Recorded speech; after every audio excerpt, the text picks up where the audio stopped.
अस्सलाम वालेकुम। मेरा नाम है दानिश मकसूद और आप देख रहे हैं मेरा YouTube channel Dawn News editorials. आज मैं आपसे डॉन का एडिटोरियल करा रहा हूँ उर्दू तर्जुमे के साथ। वो पब्लिश हुआ था डॉन में 21 मई को और ये है अनरेस्ट इन AIH के यो बदअमनी है यहाँ पे इंडियन हिल कश्मीर में, उस हवाले से उन्होंने बताया। और साथ जो स्ट्रगल कर रहे हैं वहाँ के मुसलमान, तो इस हवाले से है। और बेसिकली इसका बैकग्राउंड अगर हम देखें तो काफ़ी मैंने आपको इस बारे में एडिटोरियल भी कराए हैं, ख़ास तौर पे जब ये पिछले साल जो है स्पेशल स्टेटस जो मिला हुआ था IH को इसको इन्होंने रिवोक किया इंडिया ने, तो वो उस हवाले से इन्होंने इसमें बताया हुआ है कि उसके बाद कितनी जो है वो मुश्किलात दरपेश हैं। और इसके अलावा आप ये भी देखें, हम लोगों को तो देखें 2 महीने हुए हैं इसमें लॉकडाउन में, तो हमें कितनी प्रॉब्लम हो रही है, बिल्कुल महसूर जो हुए हैं हम लोग। ठीक है, अब कम से कम हमारे पास यहाँ पे इंटरनेट वगैरह मौजूद है, कम्युनिकेशन के ज़ाय मौजूद हैं। और अगर आप देखें तो इनको जब से इनका स्पेशल स्टेटस ख़त्म किया था और बिल्कुल महसूर किया हुआ था, और वो कितनी देर से जो है वो इस हालत में ज़िंदगी गुजार रहे हैं। और वहाँ पे हर तरह का जो है वो उसके कम्युनिकेशन के ज़राए ख़त्म कर दिए गए थे, इंटरनेट नहीं, कुछ आपके पास ज़रिया नहीं कि आप दूसरे लोगों से बातचीत कर सको। तो बेसिकली वो इन्होंने बताया हुआ है। और ख़ास तौर पे आपने एडिटोरियल्स भी काफ़ी पढ़े होंगे जिसमें उन्होंने कंपेयर किया था कि भाई अब दुनिया को पता चल रहा होगा कि भाई इस तरह ज़िंदगी गुजारना किस तरह होता है। ख़ुद तो इन लोगों ने मतलब 1 महीना नहीं लोगों से लॉकडाउन गुजारा जा रहा, और जिस तरह ये कश्मीरी लोग जो हैं ये कितनी देर से जो है मज़ालिम बर्दाश्त कर रहे हैं। ठीक है, अच्छा, अब इसमें ये है, मैं थोड़ा ना करंट अफेयर्स का भी सिलसिला इसमें शुरू करूँगा।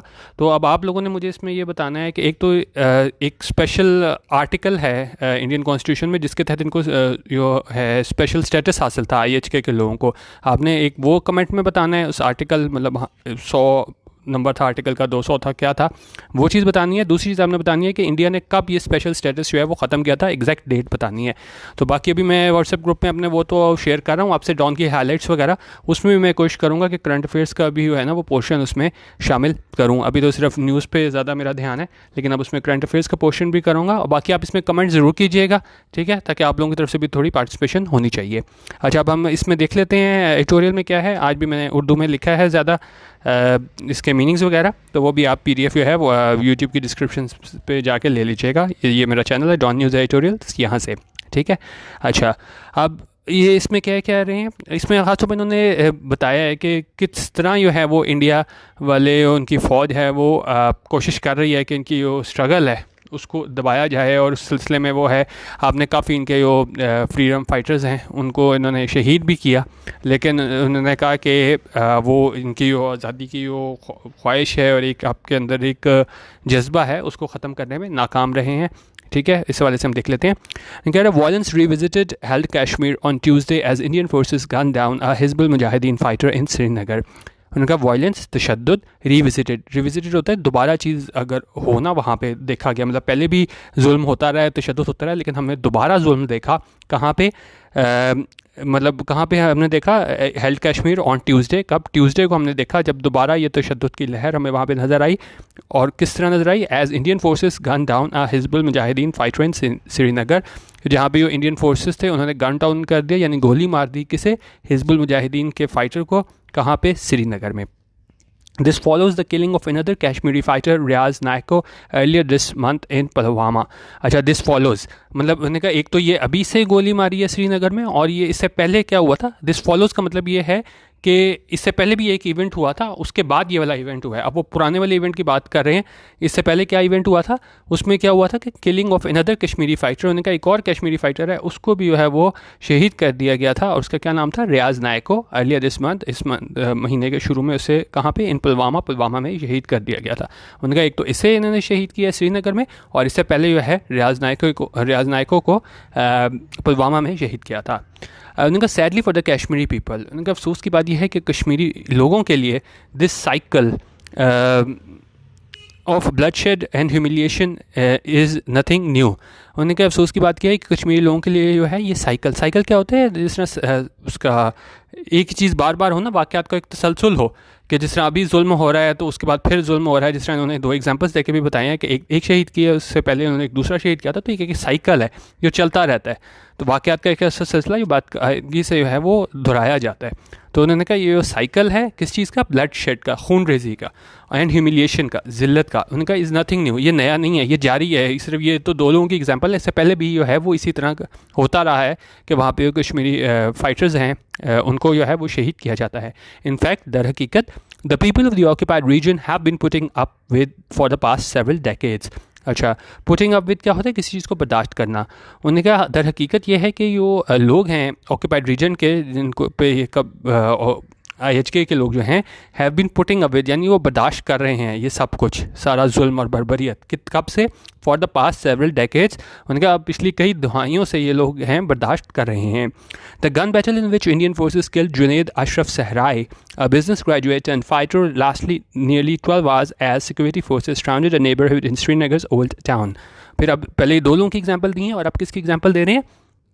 उन्होंने कहा एक जो इसमें इनसे की हुई थी, गन बैटल हुई थी इंडियन फोर्सेस की, और जिसमें किसको मार दिया गया था, जुनैद अशरफ सहराई को। और वो कौन था, वो बिज़नेस ग्रेजुएट था जो बाद में वो फाइटर बन गया था। उन्होंने कहा वो तकरीबन उसके साथ उनकी जंग कितनी देर जारी रही, तकरीबन 12 घंटे। और उसमें क्या था, security forces surrounded a neighbourhood in Srinagar old town. और उसमें जो सिक्योरिटी फोर्सेस थी उन्होंने क्या कर लिया था, मुहासरा कर लिया था श्रीनगर के ओल्ड टाउन उसका। और रेजिडेंट से डेट, रेजिडेंट्स कौन होते हैं, वहाँ पे जो रह रहे थे लोग, जहाँ पे इन्होंने इसको मुहासरा किया था ना, इसको अशरफ सहराई को जहाँ पे इन्होंने मारा था।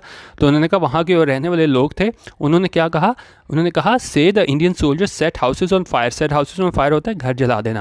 उन्होंने कहा ये इंडियन सोल्जर्स थे, उन्होंने घर जला दिए एंड लूटेड ज्वेलरी, और साथ जो है ज्वेलरी उसे भी चोरी किया। कहाँ से, फ्रॉम सेवरल रेजिडेंसेस, कई घरों से, वहाँ से उन्होंने घरों को आग लगा दी और ज्वेलरी चोरी की under the cover of the operation. और किस बहाने के लिए, हम ऑपरेशन कर रहे हैं, उसको हम ढूंढ रहे हैं अशरफ सहराई को, तो उस बहाने इन्होंने घरों को भी आग लगा दी और ज्वेलरी भी चोरी कर ली। अच्छा, उन्होंने कहा the fact is Kashmiris are sick and tired of Indian oppression and are increasingly fighting back in order to stop India's brutality. उन्होंने कहा हकीकत यह है कि कश्मीरी जो है ना बिल्कुल तंग आ चुके हैं, थक चुके हैं किस चीज़ से, कि इंडियन ऑपरेशन से, इनका जो जबर है इंडिया वालों का, and are increasingly fighting back. और इसको क्या है, वो लगातार इसका जवाब दे रहे हैं in order to stop India's brutality, ताकि जो इंडिया की ब्रुटैलिटी है, बर्बरियत है, उसे रोका जा सके। India has disfigured the region's autonomous status. अब वो भी आपको, जो मैंने आपको कहा है कि आप पढ़ेंगे ना कि स्पेशल स्टेटस हासिल था, तो उसमें आप देखिएगा उसमें उनको क्या राइट्स हासिल थे और अब क्या राइट्स उनसे सलब कर लिए गए हैं और इसका क्या इम्पैक्ट पड़ेगा। ठीक है, तो उन्होंने कहा उसने, इंडिया ने क्या कोशिश किया, डिसफिगर्ड कर दिया। डिसफिगर्ड क्या होता है कि चीज़ को बिल्कुल मसख कर लेना, बिल्कुल हुलिया बिगाड़ देना। और किस चीज़ को उन्होंने किया है, हुलिया बिगाड़ा है, ये रीजन्स ऑटोनमस स्टेटस, क्योंकि उनको जो इंडियन कॉन्स्टिट्यूशन के तहत जो स्पेशल ऑटोनमस स्टेटस हासिल था उसको उन्होंने बिगाड़ा। और क्या किया, hatched a plan, hatched a plan होता है मंसूबा तैयार करना, एक मंसूबा तैयार किया। क्या किया, किस लिए किया, टू इंजीनियर डेमोग्राफिक चेंजेस, के जो हैं आबादियाती जो हैं वो चेंजेस जो हैं, तब्दीलियाँ लाई जा सकें। And has used even more brutal tactics, और बड़े ही मतलब ब्रूटल किस्म के जो हैं वो उन्होंने हरबे इस्तेमाल किए हैं, बड़ा जुल्म वाले आप कह लें हरबे इस्तेमाल किए हैं। When Kashmiris has objected to its high handedness, जब कश्मीरियों ने क्या किया, एतराज़ किया। ऑब्जेक्टेड मतलब एतराज़ करना किस चीज़ का, टू इट्स हाई हैंडेडनेस, कि जो अपनी मनमानियाँ करी जा रहे थे ये इंडियन फोर्सेस, तो उसके जवाब में जो है इन्होंने क्या, वैन कश्मीरी से ऑब्जेक्टिव, जब उन्होंने एतराज़ किया इस इनकी मनमानी के ऊपर, तो उन्होंने कहा बड़े ही ज़ालमाना जो है वो फिर हरबे इस्तेमाल करना शुरू कर दिया इंडियन फोर्सेस ने। अच्छा, अब इंस्टेड ऑफ क्वेलिंग द इंसर्जेंसी, क्वेलिंग होता है कम करना, उनका बजाय इसके कि कम किया जाता है इस इंसर्जेंसी को, न्यू दिल्ली कैलसनेस होता है बिल्कुल इंडिफरेंट होना, बिल्कुल दूसरे के जज्बात का ख्याल करना, बिल्कुल आप कह लेना बिल्कुल कुछ ना सोचना दूसरे के बारे में। तो उन्होंने कहा ये न्यू दिल्ली की क्या थी, कैलसनेस थी। हैज़ फर्दर एंगर, इसने क्या किया है, मज़ीद नाराज़ कर दिया है, गुस्सा दिला दिया है, किसे, एजुकेटेड यंग कश्मीरीज़ को, जो पढ़े लिखे यंग कश्मीरीज़ हैं उनको गुस्सा दिला दिया है, like Sehrai Naikoo as well as Burhan Wani. अब बुरहान वानी भी है 2016 में बहुत तहरीक पकड़ी थी, ठीक है, जब इसको शहीद किया गया था बुरहान वानी को, तो whose killing by the Indians in 2016 had sparked a wave of protest. उन्होंने कहा, एक तो उन्होंने ये अभी सहराई की एग्जांपल दी है, नाइको की दी है, और साल 2016 में जो है वो बुरहान वानी को शहीद किया गया था, और उसने क्या कर दिया था, एक लहर को जन्म दे दिया था इस एहतजाज की, जो इंडियन मज़ालिम जो हैं वो जारी हैं उसके ख़िलाफ़। Yet the Indian establishment seems to cling to the erroneous belief, लेकिन फिर भी जो है इंडियन एस्टैब्लिशमेंट वो जारी है क्या करना, टू क्लिंग होता है कि चीज़ को आप चिमट जाओ, आप उसको स्टिक कर दो ना, आप वैसे तो उसका ये मतलब होता है चिमट जाना, लेकिन यहाँ पे क्या है कि उन्होंने अपना मौक़िफ़ ही वो उस पर डट गए हैं, किस चीज़ पे, टू द एरोनियस बिलीफ, इस गलत आइडिया पे बिल्कुल उन्होंने उसको पकड़ लिया है, इस आइडिया को, that its use of violence will dampen the Kashmir desire for rights and dignity, कि अगर हम जो है वो तशद्दुद करेंगे तो वो क्या करेगी, तशद्दुद विल डैम्पन होता है किसी चीज़ को कम मजबूत कर देना, तो उन्होंने कहा अगर हम तशद्दुद करेंगे, एक उनको गलत आइडिया जो है उससे वो बिल्कुल चिमट के रह गए हैं कि जी अगर हम ज़्यादा तशद्दुद करेंगे तो ये कश्मीरी डिज़ायर है, ये ख्वाहिश है कश्मीरियों की कि राइट्स के लिए, हकूक़ के लिए और डिग्निटी वक़ार के लिए, तो वो क्या है वो कम हो जाएगी।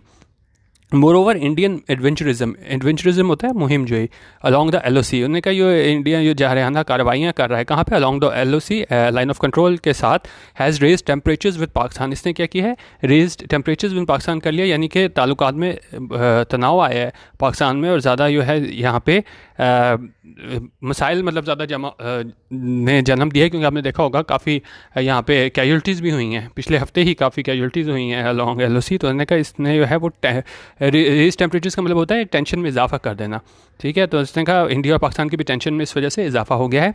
As a number of innocent people on this side of the line have lost their lives in cross LOC barrages, तो उन्होंने कहा और इसमें क्या हुआ है कि इनोसेंट होता है मासूम लोग, उन्होंने कहा काफ़ी मासूम लोग जो हैं वो इस साइड पे जो थे लोग, उनकी क्या है जाने गई हैं कि वहाँ से जो फायरिंग की जाती थी, अनप्रोवोक्ड शेलिंग किन की जानिब से, इंडियन फोर्सेस की जानिब से।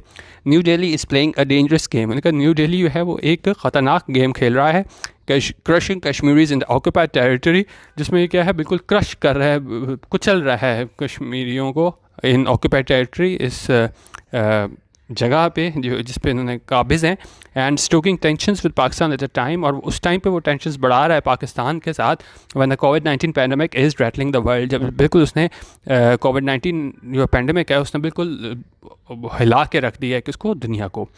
Some voices have been raised against India's brutality in Held Kashmir, उनका कुछ आवाज़ें उठाई गई हैं इस बर्बरियत के ख़िलाफ़ इंडिया की, कहाँ पे, हेल्ड कश्मीर में, फॉर एग्जांपल, और मिसाल के तौर पे the OIC has expressed concern, और जो OIC है उसने तहफ़्फ़ुज़ात का इजहार किया है over India's tinkering with Kashmir domicile law, के जो इंडिया ने वो है टिंकर की है, छेड़छाड़ की है किसके साथ, कश्मीर का जो डोमिसाइल लॉ है उसके तहत, और उससे होगा क्या, which would pave the way for non locals to apply for domicile in the disputed region. अच्छा, अब ये सवाल मैंने आपसे पूछा था कि भाई वो क्या स्टेटस था, ठीक है, और वो कब मिला था, तो उस वाले से बात कर रहे हैं कि अब इन्होंने ये टिंकर की है, छेड़छाड़ की है, उसके बाद क्या होगा, उसके बाद क्या होगा कि जो नॉन लोकल्स हैं वो भी जो है वो डोमिसाइल के लिए अप्लाई कर सकेंगे इस डिस्प्यूटेड रीजन में, क्योंकि देखें आप लोग भी जॉब्स के लिए डोमिसाइल के बेस पे अप्लाई करते हैं, ठीक है, अब ये लोकल्स का हक़ है, वहाँ के जो कश्मीर के रहने वाले लोग हैं उनका हक़ है जॉब्स पे और दूसरी जितनी भी मराहत हैं। अब बाहर से लोग आके जब डोमिसाइल ले लेंगे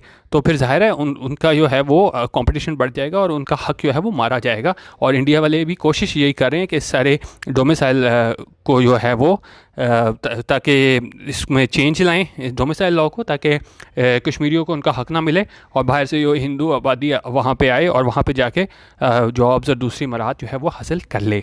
this is of course part of New Delhi's overall strategy to alter the demographics of IHK। उनका यकीनन ये क्या है, न्यू दिल्ली की जो है वो स्ट्रेटजी है, हिकमत अमली है कि वो तब्दील करे, आल्टर करे किस चीज़ को, डेमोग्राफिक्स ऑफ IHK, उनका इस सारी चीज़ों को इनको तब्दील करे। Continuing the condemnable project it initiated last year by scrapping Kashmir's special status in India's constitution, और उन्होंने कहा ये कंटिन्यूइंग द कंडेमेबल प्रोजेक्ट, और ये जारी है इनका जो काबिल मज़म्मत प्रोजेक्ट है जो इसने स्टार्ट किया था, इनिशिएट किया था, कब किया था, लास्ट ईयर, और किस तरह किया था, बाय स्क्रैपिंग, जब उन्होंने ख़त्म कर दिया था क्या, Kashmir special status in Indian constitution, कि इंडिया के कॉन्स्टिट्यूशन में जो एक स्पेशल स्टेटस दिया गया था कश्मीर को, उसको उन्होंने ख़त्म कर दिया था पिछले साल। Furthermore, मजीद ये कि the lockdown of the region since August 2019 has added to the miseries। उनका ये लॉकडाउन था रीजन में कब से, अगस्त 2019 से, इसने क्या इजाफा किया है किस में, मिजरीज मसाइब में, किस में, ये लोकल पीपल है उनके मुश्किलात में इजाफा किया है।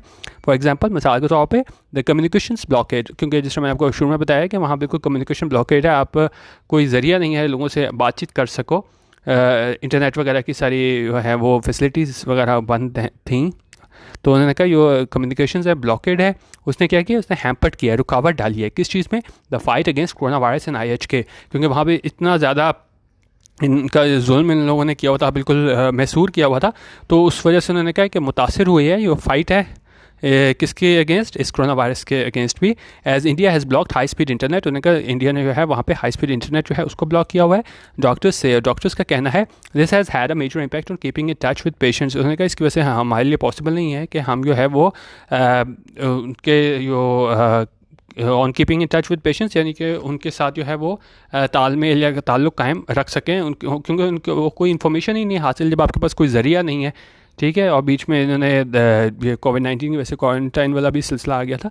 तो उन्होंने कहा कि जब हमारे पास इन्होंने सारी इसको बंद कर दिया है कम्युनिकेशन के ज़राए को, तो हम जो है उनसे अपना ताल्लुक़ जो है मरीज़ों से वो कायम नहीं रख सकते। While patients in quarantine have also been unable to communicate with family members. और दूसरी बात ये है पेशेंट्स जो थे क्वारंटाइन में, आइसोलेशन में, वो भी क्या है, नहीं have been unable to communicate, वो भी नहीं कम्युनिकेट कर सके, किसकी वजह से, किन के साथ, फैमिली मेम्बर्स के साथ। As the world combines forces to combat कोविड-19, उनका जैसे कि ये दुनिया है वो क्या कर रही है, इससे कॉम्बैट कर रही है, जंग लड़ रही है किसके, कोविड-19 के साथ। The international community must put pressure on India to lift this inhuman blockade. उनका जो इंटरनेशनल कम्युनिटी है उसको लाजमी क्या करना चाहिए, इंडिया पे प्रेशर डालना चाहिए कि वो हटा दे, लिफ्ट करना, हटा देना किस चीज़, इस दिस इन ह्यूमन ब्लॉकेट के गैर इंसानी नाकाबंदी है, इसको ख़त्म कर दे, उठा दे। डेट पेशेंट्स, और क्यों उठा दे, so that patients can get the care they need without hindrance, ताकि जो मरीज़ हैं वो हासिल कर सकें वो तवज्जो जो जिनकी उन्हें ज़रूरत है, विदाउट हिंड्रेंस, बगैर किसी रुकावट के। अदरवाइज़ नहीं तो इट विल अपीयर, ऐसा लगेगा, that the human rights of Kashmiris के ह्यूमन राइट्स हैं किनके, कश्मीरी लोगों के, मैटर लिटल, यानी कि इससे कोई फ़र्क नहीं पड़ता किसे, to the self declared global champions of freedom, जो कि इसके आज़ादी के जो चैम्पियन बने फिरते हैं, सेल्फ डिक्लेयर्ड, अपने आप को खुद साख्ता जो कहलवाते हैं। तो इससे ये लगेगा कि उनको इस बात से कोई फ़र्क नहीं पड़ता कि जो ह्यूमन राइट्स हैं वो कश्मीरीज़ को उनको मिल रहे हैं कि नहीं। तो बेसिकली ये पूरी स्ट्रगल जारी है कश्मीर में, हमारे पास IHK में, उस हवाले से उन्होंने बताया था। और जिससे मैंने आपको बताया था कि जी आप इसमें कमेंट कर दीजिएगा, आर्टिकल का नंबर आपने मुझे बताना है और किस तारीख को जो है इंडिया ने इसका स्पेशल स्टेटस जो है उसको स्क्रैप किया था। और मेरी कोशिश होगी कि मैं अब करंट अफेयर्स और दूसरी चीज़ें भी हैं वो यहाँ पे ला सकूँ, और ये ड्रॉन हाइलाइट्स शेयर करता हूँ उसमें भी जो है वो मैं थोड़ा सा चेंज करूँगा। ठीक है, वीडियो देखने का बहुत शुक्रिया। यूट्यूब पे मेरा चैनल ज़रूर सब्सक्राइब कर लीजिएगा, डॉन न्यूज़ एडिटोरियल्स, वहाँ से PDF भी आपको मिल जाएगा। वीडियो देखने का बहुत शुक्रिया। अल्लाह हाफिज़ और पाकिस्तान जिंदाबाद।